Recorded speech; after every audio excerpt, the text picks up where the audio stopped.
ओ राम रे, मेरा लाल। हे भगवान, ऐसा क्यों कर दिया? बाबा, बाबा, हे भगवान, ये क्या हो रहा है? क्या आपने कभी सोचा है कि लोग शव को अकेला क्यों नहीं छोड़ते? क्या सचमुच प्राण निकल जाने के बाद भी शरीर में कोई रहस्य छिपा रहता है? अगर शव को एक पल भी अकेला छोड़ दिया जाए तो क्या हो सकता है? आज हम एक ऐसी कथा सुनने वाले हैं जो आपके रोंगटे खड़े कर देगी और बताएगी कि यह परंपरा अंधविश्वास नहीं बल्कि गहरा सत्य है।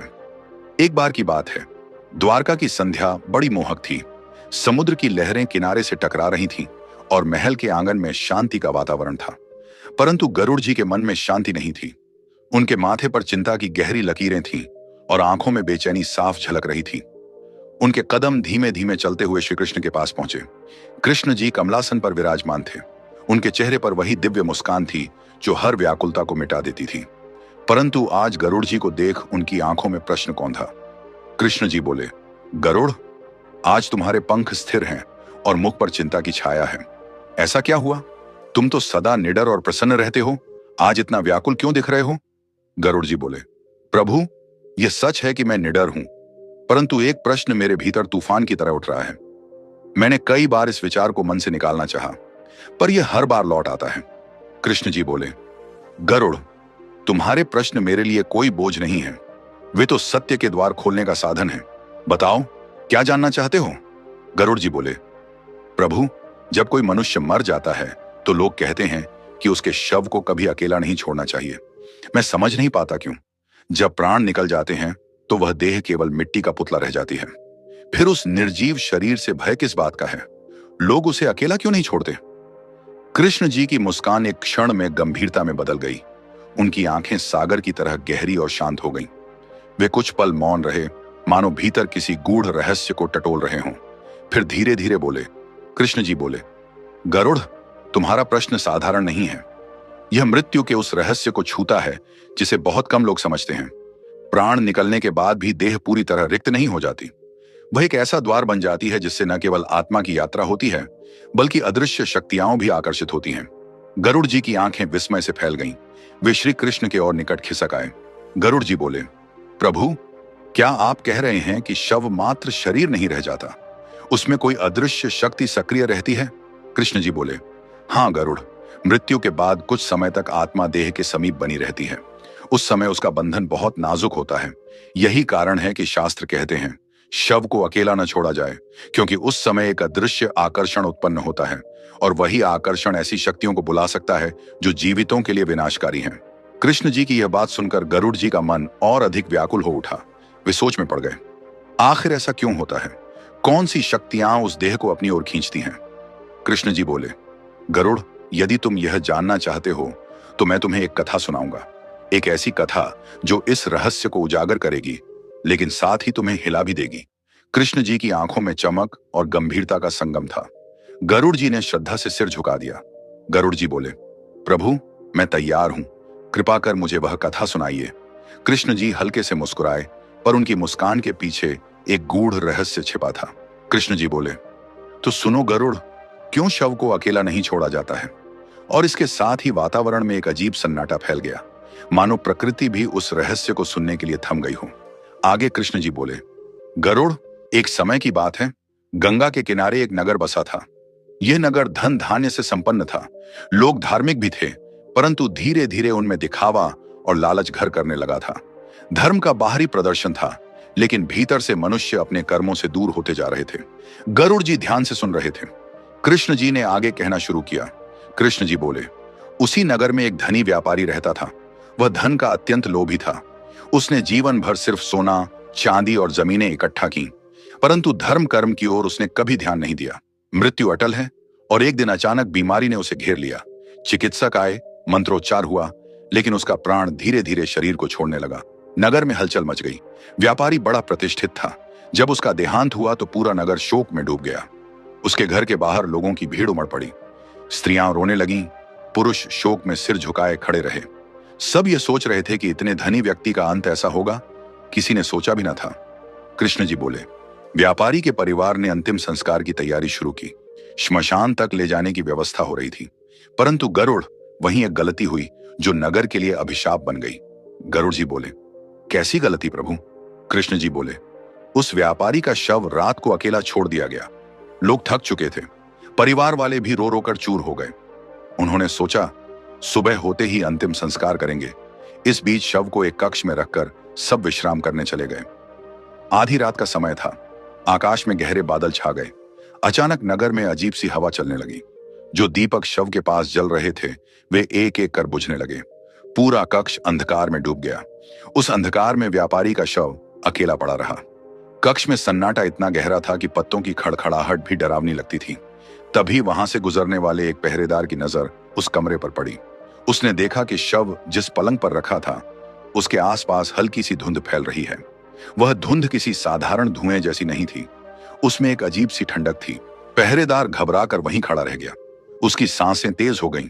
उसने देखा कि शव की बंद आंखें अचानक थोड़ी सी फड़कीं और उसके चेहरे पर एक भयावह छाया सी दौड़ गई। कृष्ण जी ने गंभीर स्वर में कहा, सुबह जब परिवार वाले कमरे में पहुंचे तो सबके होश उड़ गए। व्यापारी का शव वहीं पड़ा था, लेकिन उसकी आंखें पूरी तरह खुली हुई थीं। चेहरा ऐसा लग रहा था मानो मृत्यु के बाद भी किसी अदृश्य शक्ति ने उस पर कब्जा कर लिया हो। गरुड़ जी कांप उठे। वे बोले, प्रभु यह कैसे संभव है? प्राण निकलने के बाद भी शव की आंखें खुली? क्या कोई शक्ति उस शरीर के भीतर उतर आई थी? कृष्ण जी ने गहरी सांस ली और बोले, गरुड़, यही वह भय है जिसके कारण शास्त्रों में कहा गया है, शव को अकेला मत छोड़ो, क्योंकि जब देह अकेली पड़ती है तो वह एक शून्य बन जाती है और शून्य को भरने के लिए अदृश्य शक्तियां अपना रास्ता खोज लेती हैं। कृष्ण जी थोड़ी देर रुके। उनकी आंखों में गहरी रहस्यमयता थी। उन्होंने गरुड़ जी की ओर देखा और धीमे स्वर में कहा, पर यह तो केवल शुरुआत थी। असली भय तो तब प्रकट हुआ जब नगर वासियों ने उस रात पहरेदार की गवाही सुनी। कृष्ण जी बोले, गरुड़, जब सुबह व्यापारी का शव देखा गया तो सबके रोंगटे खड़े हो गए। उसकी आंखें खुली हुई थीं और चेहरे पर अजीब सी मुस्कान जम गई थी। परिवार वाले चीख पड़े। नगरवासी भयभीत होकर पीछे हट गए। किसी ने भी ऐसा दृश्य पहले नहीं देखा था। लोग एक दूसरे से फुसफुसाने लगे। तभी नगर का पहरेदार आगे आया। उसका चेहरा पीला था, आंखें भय से फैली हुई थीं। पहरेदार बोला, मैंने रात को सब देखा है। जब सब विश्राम करने चले गए थे मैं पहरा दे रहा था। तभी मैंने उस कमरे की ओर देखा जहां शव रखा था। लोग सन्नाटे में उसकी ओर देखने लगे। पहरेदार कांपते हुए बोला, वहां एक आकृति खड़ी थी। वह इंसान जैसी थी, पर उसके पैर जमीन को छू नहीं रहे थे। उसकी आंखें लाल अंगारों की तरह चमक रही थीं। भीड़ में हलचल मच गई। किसी ने कहा, यह तुम्हारा भ्रम होगा, लेकिन पहरेदार ने हाथ उठाकर सबको चुप करा दिया। पहरेदार बोला, नहीं, मैंने अपनी आंखों से देखा। वह छाया धीरे धीरे शव की ओर झुकी और फिर उस शरीर में समा गई। यह सुनते ही स्त्रियां रो पड़ी। बच्चे अपने माता पिता से चिपक गए। नगरवासियों की रीढ़ में सिहरन दौड़ गई। किसी ने कहा, शव को तुरंत श्मशान ले चलो। तो कोई बोला, अब तो इसमें प्रेत बस चुका है। कृष्ण जी बोले, गरुड़, नगर का भय अब बढ़ चुका था। लोग सोच रहे थे कि यह शव अब साधारण नहीं रहा, यह किसी अदृश्य शक्ति का आश्रय बन गया है। गरुड़ जी ने चिंतित होकर पूछा, प्रभु, क्या उस छाया ने सचमुच शव को अपना बना लिया था? कृष्ण जी गंभीर स्वर में बोले, हां गरुड़, यही कारण है कि उस रात के बाद नगर में अजीब घटनाएं शुरू हुई। घटनाएं जिन्होंने पूरे नगर को संकट में डाल दिया। कृष्ण जी बोले, गरुड़, उस व्यापारी का शव अब साधारण नहीं रहा था। उसमें अदृश्य छाया बस चुकी थी, और जब किसी शरीर में ऐसी शक्ति प्रवेश करती है तो उसका असर केवल शव तक सीमित नहीं रहता, पूरा नगर उसकी छाया से घिरने लगता है। उस दिन से अजीब घटनाएं शुरू हो गईं। रात को बच्चों के रोने की आवाजें सुनाई देने लगीं, जबकि वे गहरी नींद में सो रहे होते। घरों के कोनों से अजीब सी फुसफुसाहट सुनाई देती, जैसे कोई अनदेखी जुबान मंत्र बुदबुदा रही हो। कुओं से अचानक हंसी की गूंज निकलती और आंगन में रखा दीपक अपने आप बुझ जाता। लोग डर के मारे घरों से बाहर निकलने से कतराने लगे। परिवारजन शव को जल्दी से जल्दी श्मशान ले जाना चाहते थे। उन्होंने शव को चिता पर रखा, अग्नि प्रज्वलित करने की कोशिश की, पर अचरज यह कि हर बार आग खुद ब खुद बुझ जाती। 3 बार उन्होंने प्रयास किया, तीनों बार वही हुआ। लोग एक दूसरे का मुंह देखने लगे। गरुड़ जी ने आश्चर्य से पूछा, प्रभु, अग्नि क्यों नहीं जली? क्या वह छाया अग्नि को भी रोक रही थी? कृष्ण जी बोले, हां गरुड़, जब प्रेत किसी देह में समा जाता है तो वह उसे अपना आधार बना लेता है। तब तक वह शक्ति उस शरीर को छोड़ती नहीं, जब तक कोई उसे रोकने वाला ना हो। नगर में भय का वातावरण घना हो गया। लोग फुसफुसाने लगे, यह शव अब साधारण नहीं है, इसमें प्रेत का निवास है। और फिर अजीब घटनाएं बढ़ने लगी। कभी किसी के आंगन में अपने आप बर्तन गिरने लगते, कभी घर की छत से पांवों की आहट आती, जबकि ऊपर कोई न होता। स्त्रियां कहने लगीं कि रात को किसी ने उनके कानों में अजीब शब्द फुसफुसाए। बच्चे डर के मारे मां की गोद से चिपक कर रोने लगते। धीरे धीरे नगर की बीमारियां भी बढ़ गईं। लोग बिना कारण बीमार पड़ने लगे। डॉक्टर और वैद्य हैरान थे कि अचानक पूरे नगर में बुखार और कमजोरी क्यों फैल रही है। कृष्ण जी बोले, गरुड़, लोग समझ गए कि यह सब उसी शव और उसमें समाई छाया के कारण हो रहा है। नगर के मुखिया ने सभा बुलाई। लोग कांपते हुए बोले, इस संकट से हमें कोई साधक ही बचा सकता है, कोई ऐसा जो प्रेत विद्या जानता हो। गरुड़ जी ने अधीर होकर पूछा, प्रभु, क्या तब किसी ने तांत्रिक को बुलाया? कृष्ण जी ने गंभीर स्वर में सिर हिलाया। हां गरुड़, नगर की दहशत इतनी बढ़ गई थी कि उन्होंने एक वृद्ध तांत्रिक को बुलाने का निश्चय किया, लेकिन वह जो कहेगा उसने सबके दिल दहला दिए। कृष्ण जी बोले, गरुड़, नगरवासी भय से कांप उठे थे। हर घर में अशांति थी। शव चिता पर जाकर भी अग्नि स्वीकार नहीं कर रहा था। ऐसी स्थिति में लोग समझ गए कि यह सामान्य घटना नहीं। तभी नगर के मुखिया ने कहा, अब हमें किसी साधक, किसी तांत्रिक की शरण लेनी होगी। लोग सहमति में सिर हिलाने लगे। संदेशवाहक तत्काल पास के गांव की ओर भेजा गया, जहां एक वृद्ध तांत्रिक तपस्या में लीन रहता था। उसका नाम था भैरवनाथ। कहा जाता था कि वह जन्म से ही प्रेत विद्या का झाता है। जो कार्य देवता भी टाल दें, उसे भैरवनाथ अपने मंत्रों और साधना से साध लेता है।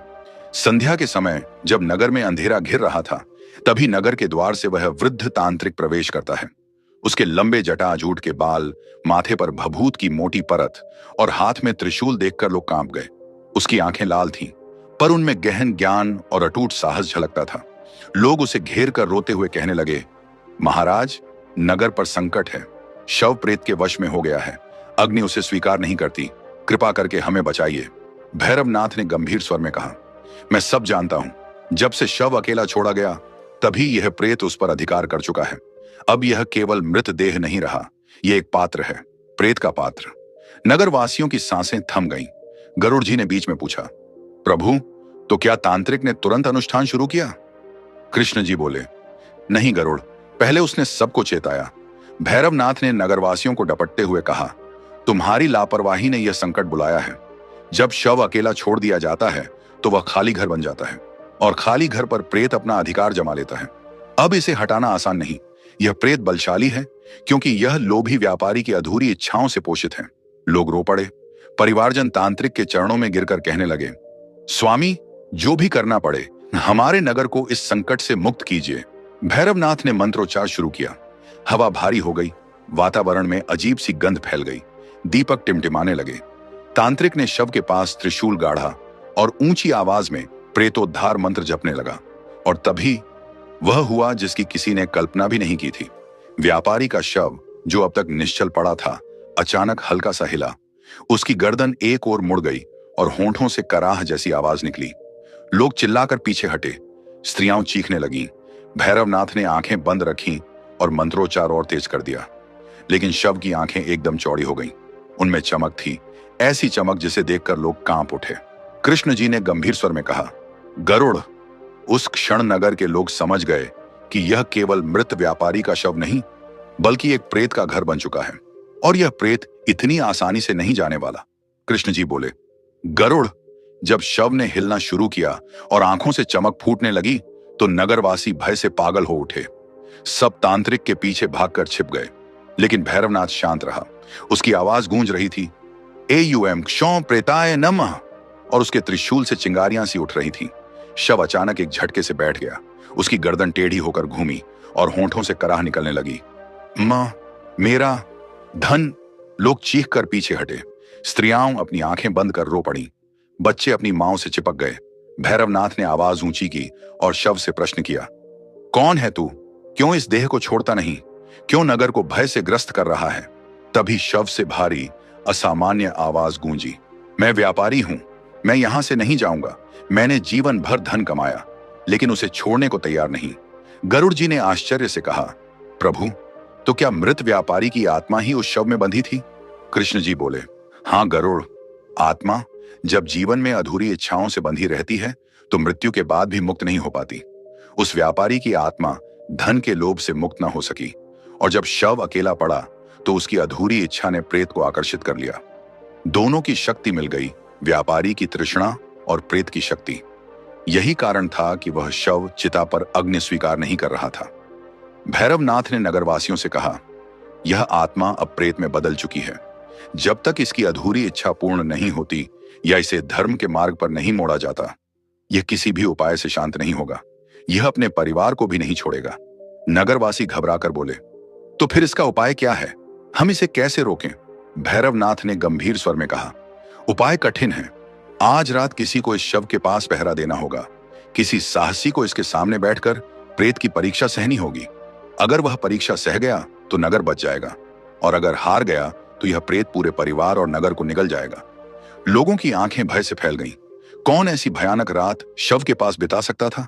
नगर में सन्नाटा छा गया। हर कोई एक दूसरे की ओर देखने लगा, पर कोई आगे आने को तैयार न हुआ। कृष्ण जी ने धीमे स्वर में कहा, गरुड़, यही वह क्षण था जब व्यापारी के परिवार को समझ आया कि संकट से मुक्ति केवल बलिदान से ही संभव है, और इस बलिदान के लिए कौन आगे आएगा? यह निर्णय नगर को हिला देने वाला था। कृष्ण जी बोले, गरुड़, जब तांत्रिक ने कहा कि शव के पास पूरी रात किसी को पहरा देना होगा तो पूरा नगर सहम गया। लोग एक दूसरे की ओर देखने लगे, परंतु किसी में साहस नहीं था। परिवार के लोग फूट फूट कर रोने लगे। व्यापारी की पत्नी बोली, हमारा क्या दोष है? हमने तो कभी किसी का बुरा नहीं किया। यह अभिशाप हमें क्यों झेलना पड़ रहा है? भैरवनाथ का स्वर कठोर था, इसका दोष तुम पर नहीं, तुम्हारे पति की अधूरी इच्छाओं पर है। परंतु यह संकट अब पूरे नगर पर है। अगर आज रात शव के पास कोई नहीं बैठा तो प्रेत और अधिक शक्तिशाली हो जाएगा, तब इसे रोकना असंभव होगा। गरुड़ जी ने ध्यान से सुना और कहा, प्रभु, फिर क्या हुआ? क्या नगर में कोई आगे आया? कृष्ण जी ने सिर झुकाया और बोले, गरुड़। उस क्षण व्यापारी का पुत्र आगे बढ़ा। उसका चेहरा डर से पीला था, पर आंखों में दृढ़ निश्चय था। उसने कांपती आवाज में कहा, यदि मेरे पिता की आत्मा को मुक्ति तभी मिलेगी जब शव के पास कोई रात भर जागेगा, तो मैं तैयार हूं। मैं अपने पिता को अकेला नहीं छोड़ूंगा। नगरवासियों ने उसकी ओर देखा। कोई रोने लगा, कोई उसे रोकने की कोशिश करने लगा। व्यापारी की पत्नी चीख पड़ी, नहीं बेटा, तुम मत जाओ। वह शव अब तुम्हारे पिता का नहीं रहा, वह प्रेत का घर बन चुका है। लेकिन पुत्र ने मां के आंसू पोंछते हुए कहा, मां, अगर मैंने साहस नहीं किया तो यह नगर और हमारा परिवार नष्ट हो जाएगा। पिता का अपमान भी यही होगा कि मैं डर कर पीछे हट जाऊं। भैरवनाथ ने उसकी पीठ थपथपाई और कहा, याद रखना, भय तुम्हें हर पल तोड़ेगा। प्रेत तुम्हारे मन को छलने की कोशिश करेगा, पर यदि तुम भगवान का नाम स्मरण कर स्थिर रहोगे तो तुम बच जाओगे, और नगर भी। रात आई। शव के पास एक दीपक जलाया गया। नगरवासी दूर से देख रहे थे, पर कोई पास जाने की हिम्मत नहीं कर सका। व्यापारी का पुत्र अकेला शव के पास बैठ गया। उसकी आंखों में डर साफ झलक रहा था, पर होंठों पर भगवान का नाम था। घड़ी घड़ी समय बीतता गया। आधी रात का समय आया। अचानक कमरे में ठंडी हवा का झोंका चला।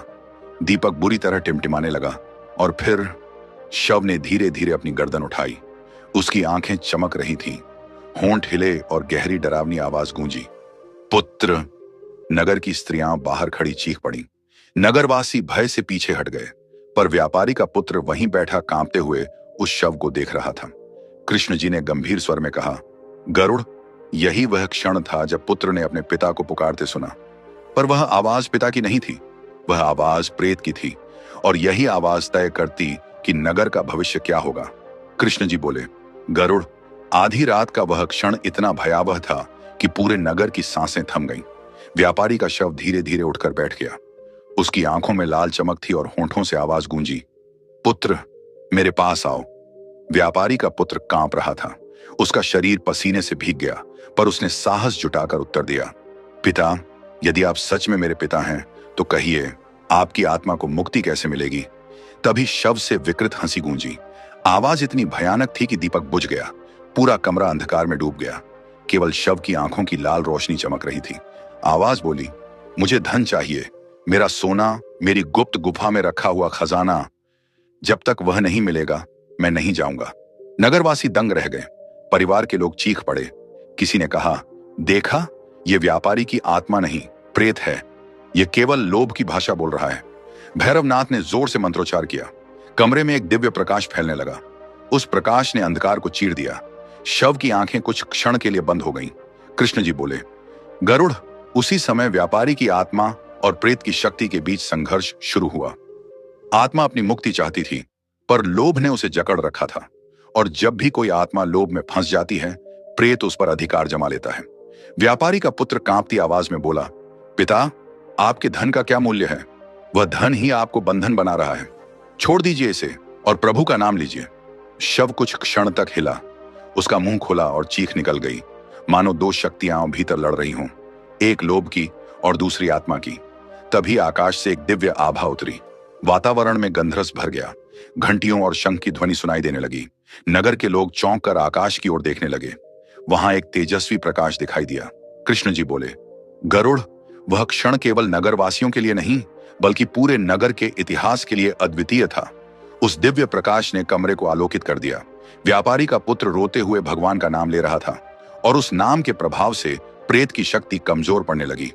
शव ने जोर से चीख मारी और फिर जमीन पर गिर पड़ा।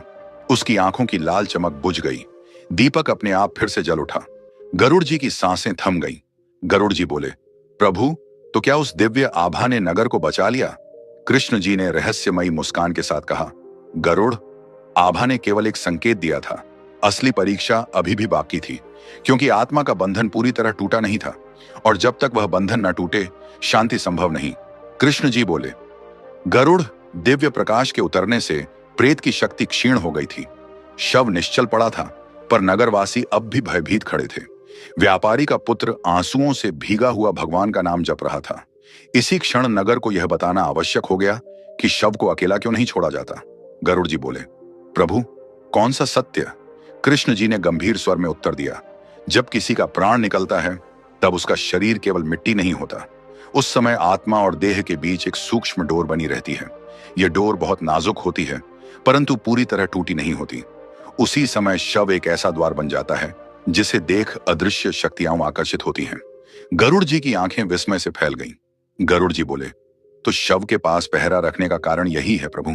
कृष्ण जी बोले, हाँ गरुड़, जब शव अकेला छोड़ दिया जाता है तो वह शून्य में बदल जाता है, और शून्य कभी खाली नहीं रहता। उस शून्य को भरने के लिए प्रेत, पिशाच और नकारात्मक शक्तियां दौड़ पड़ती हैं। वे शव को अपना आश्रय बना लेती हैं। यही कारण है कि शास्त्रों में कहा गया है, शव को अकेला मत छोड़ो। कृष्ण जी ने आगे कहा, गरुड़, आत्मा मृत्यु के बाद भी अपने आसपास भटकती है। वह तभी शांति पाती है जब आसपास भजन, मंत्र और धर्म का वातावरण हो। पर यदि शव अकेला पड़ा हो, अंधकार में हो, तो आत्मा असुरक्षित हो जाती है, और तभी प्रेत जैसी शक्तियां उसे अपने वश में ले लेती हैं। गरुड़ जी ने भयभीत होकर पूछा, प्रभु, तो क्या हर शव के साथ ऐसा खतरा रहता है? कृष्ण जी बोले, हर बार नहीं गरुड़। जो आत्माएं धर्म से जुड़ी होती हैं, जिनके कर्म शुद्ध होते हैं, वे तुरंत परमात्मा के मार्ग पर बढ़ जाती हैं। पर जो आत्माएं लोभ, मोह और अधूरी इच्छाओं से बंधी होती हैं, उनका बंधन टूटा नहीं होता, और ऐसे ही शव सबसे बड़ा आकर्षण बनते हैं प्रेत शक्तियों के लिए। नगरवासी अब समझ गए थे कि उनके साथ जो घटित हुआ वह क्यों हुआ। व्यापारी के लोभ ने ही उसकी आत्मा को रोक रखा था, और शव को अकेला छोड़ देने की भूल ने प्रेत को अवसर दे दिया। कृष्ण जी बोले, गरुड़, यही सत्य है। शव केवल मिट्टी का ढेर नहीं, वह एक पुल है, आत्मा और अदृश्य लोक के बीच का पुल।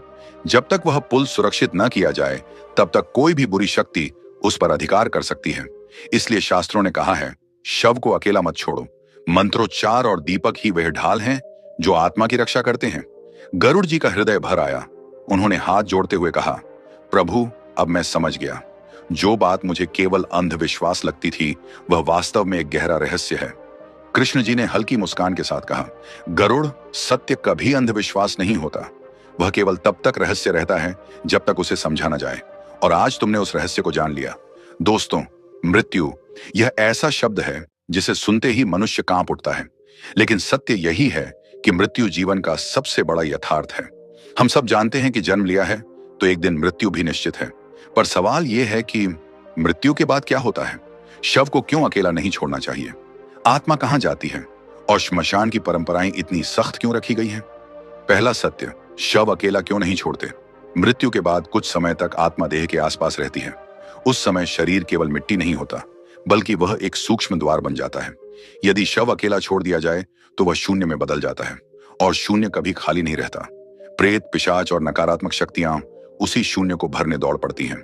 इसलिए हमारे शास्त्रों ने कहा, शव के पास दीपक जलाओ, मंत्रोच्चार करो और पहरा रखो।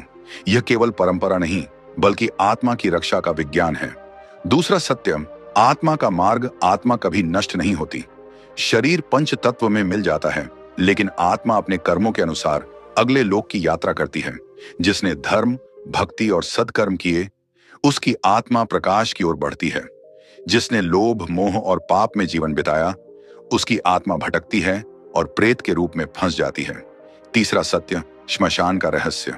दोस्तों, आप सोचते होंगे कि श्मशान में मंत्रोच्चार और दीपक क्यों जलाए जाते हैं। श्मशान केवल शव जलाने की जगह नहीं, बल्कि आत्मा के अंतिम संस्कार का द्वार है। वहां का हर नियम आत्मा को दिशा देने के लिए है। दीपक आत्मा के मार्गदर्शन का प्रतीक है। मंत्रोच्चार आत्मा को शक्ति देते हैं और बुरी शक्तियों को दूर रखते हैं। और शव को अकेला न छोड़ने का नियम आत्मा को सुरक्षित रखने के लिए है। चौथा सत्य, मृत्यु का भय। मृत्यु का भय केवल उन लोगों को होता है जो जीवन में अधूरी इच्छाओं और पाप से बंधे होते हैं। जिसने धर्म का पालन किया, जिसने दूसरों की भलाई की, जिसने प्रभु का नाम लिया, उसकी मृत्यु उत्सव बन जाती है। उसके लिए मृत्यु वस्त्र बदलने जैसी है। जैसे पुराना वस्त्र उतारकर नया पहनते हैं, वैसे ही आत्मा पुरानी देह छोड़कर नई यात्रा पर निकलती है।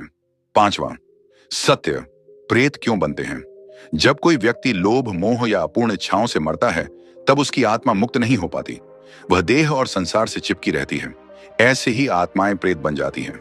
इसीलिए जीवन में धर्म और संतोष सबसे बड़े रक्षक हैं। दोस्तों, यह रही वह रहस्यमयी कथा और उसके पीछे छुपा गूढ़ सत्य। अब आप समझ गए होंगे कि शव को अकेला क्यों नहीं छोड़ा जाता और मृत्यु वास्तव में क्या संदेश देती है। अगर आपको यह कथा ज्ञानवर्धक और रोचक लगी हो तो वीडियो को लाइक जरूर करें। अपनी राय और प्रश्न हमें कमेंट में लिखें। और अगर आप भी श्री कृष्ण से प्रेम करते हैं तो कमेंट बॉक्स में एक साथ लिखिए, जय श्री कृष्ण। ऐसे ही रहस्यमयी और गूढ़ ज्ञान से भरे वीडियो पाने के लिए हमारे चैनल को सब्सक्राइब करना मत भूलना। और हाँ, बेल आइकॉन दबाइए ताकि नया वीडियो आते ही सबसे पहले आप तक पहुंचे।